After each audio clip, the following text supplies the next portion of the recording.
بسم الله الرحمن الرحیم. سلام و عرض ادب خدمت تمام ملت رنگین وطن عزیزم. امیدوار هستم که جور صحتمند باشیم. محمد جمشید کوهستانی هستم، فرمان جبهه آریانا خانه زون شمال ولایت بلخ. مردم عزتمند افغانستان، هیچگاه ما و شما اینقدر توهین و تحقیر نشده بودیم. و کجا رسیدیم ما و شما بگوییم؟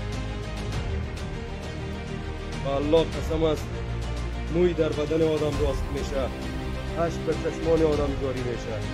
او کسی که پاکستانی ها را آورده، او کسی که چینی ها را آورده با دین و با عزت و با شرف ما بازی میکنه. شما بگویید که ما می نیسی فرزند افغانستان چی کنیم؟ آیا دست زیر علاشه بنشینیم یا از مردم و ملت بیگناه خود دفاع کنیم؟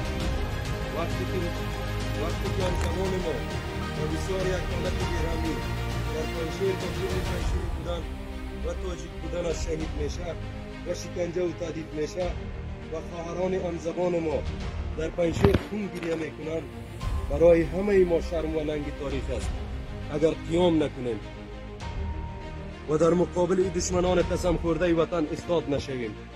از تمام مردم عزتمند و با وقار خود میخواهم که منتظر آمریکا و اروپا و فرانسه و هیچ کسی دیگر نباشد.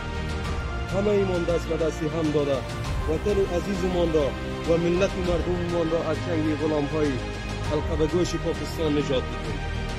خون شهدای همزبان ما هرگز به جواب نمیماند.